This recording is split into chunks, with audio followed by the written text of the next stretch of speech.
I'm Mike Steele. I'm the Vice President of Operations for Aqua-Tots in Atlanta and Washington, D.C. I started my career as like a lot of aquatics professionals as a lifeguard.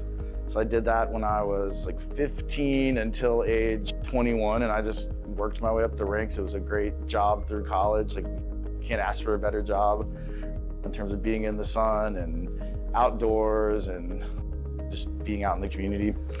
After college, I jumped on and did a stint with the YMCA as an aquatics director. And then in 2016, I came aboard with Aqua-Tots. So my role's in operations. I always think of my role as a support role. These guys, they could 100% do the job without me, but I like to think of my job is to just remove barriers and get things out of their way. Anybody who's worked in aquatics knows that no day is the same. It's different every single day. And when they come across barriers, they come across red tape, they come across even their own bosses that get in their way and make things tougher. My job is to try to remove those obstacles. So I spend my days a lot, yes, like a lot of operations people, looking at spreadsheets and making sure numbers look good. But I also spend my days like in schools, fixing toilets, painting walls, you know, whatever needs to be done to make the experience for our families 100%. I think like a lot of aquatic facilities, at the end of every month, we were picking up this binder that had wet paper, right? It's got pen leaking down it, it's crumpled up, and half the time you're lucky if you can even read it, like at the end of the month, much less if an inspector or if we need to know something years down the road. And unfortunately in aquatics, there's a lot of liability, and record keeping is really important. And so not being able to read a document that contains really critical information, it wasn't working for us. I also think for us, we changed over to digital because we just realized we wanted to have more knowledge. We wanted to have that dashboard of, hey, what's going on at my facilities? How can we prevent things from happening in the first place? How can we prevent closures? So that we just decided that was the move for us. I think there's a lot more accountability, right? I would hate to throw anybody under the bus or even implicate myself, but I do think we all get busy in aquatics, right? And so sometimes that chemical log or sometimes that report, you go, oh, I should have filled that out like hours ago.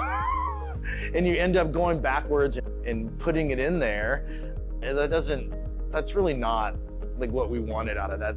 Your readings, your documentation, that's really designed, one, to protect you later, and two, to give you a heads up that something might be happening so you can prevent it from getting worse. Change is hard no matter what. Large organizations pay millions of dollars for people to do change management and come in and talk about how to do it. But at the end of the day, yeah, it was tough, but it wasn't impossible. We weren't asking them to do something different, we were asking them to record differently. And so it was just spending time with each team. And so we did it piecemeal. I think we did a region at a time when we did it. So we did 3 or 4 schools at once. That way it wasn't overwhelming.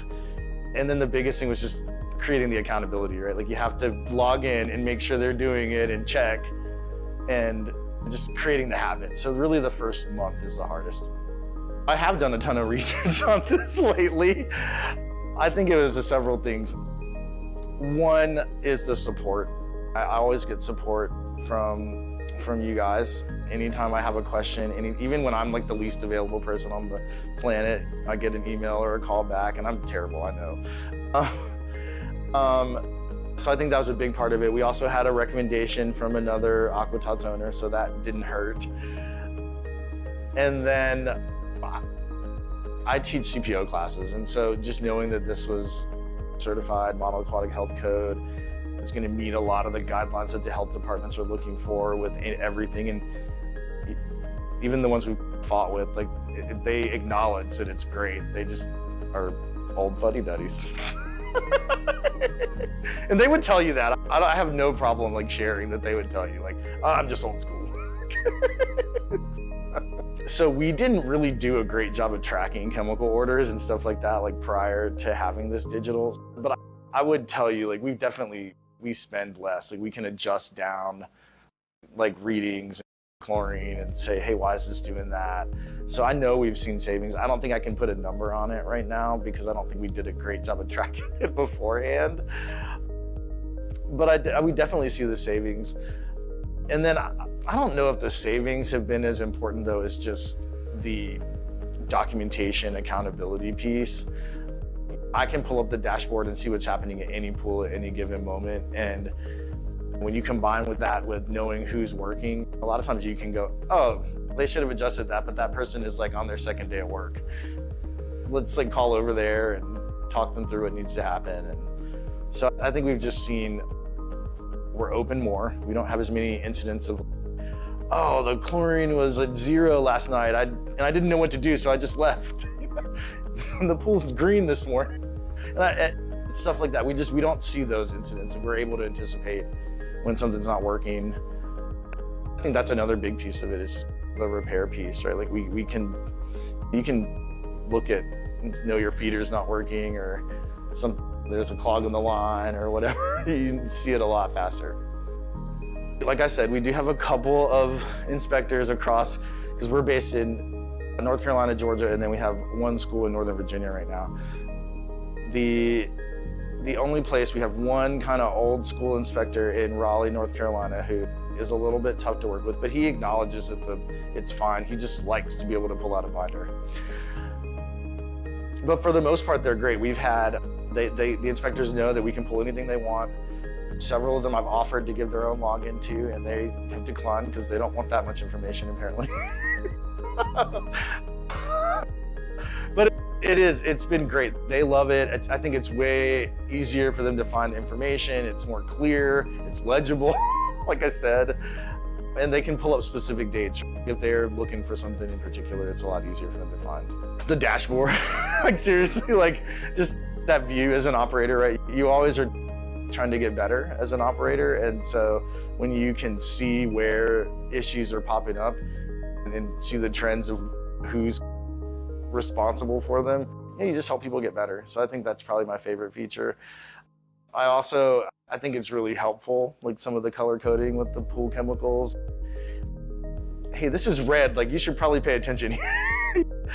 I think that like a lot of us have teammates who don't have a lot of aquatics background, or even if they do, it's a lifeguard who knows nothing about pool chemicals, and they literally are just show up, they write down what they're supposed to write down, and they don't give it a second thought. And so for us to be able to see it and say, hey, this is actually a problem, let's address it, has been great. I would tell them that digital's great. Everything though in all aquatics is a value proposition. And so you just have to decide what you value. For us, the record keeping, the feeling of security of knowing things were always going to be there, the ease of access, the dashboard far outweighed any costs that we have associated with it. Yeah, you can keep printing your paper and it'd be cheaper, but you're going to have the same errors over and over again. It's going to be harder to spot trends. It's going to be tougher to make corrections. And you don't get the same support. That's another thing that I think is super important about working with you guys is I feel like I have a team behind me at all times. If I'm really frustrated, Tristan knows, she gets a call from me. And usually we solve it though. Like it's not like it's a problem that we're just stuck on. And that's always amazing, right? Like in aquatics, you probably never have enough people on your team. I'm Mike Steele, I'm an aquatics professional, and I love working at Aqua-Tots and I love working at Aquatics.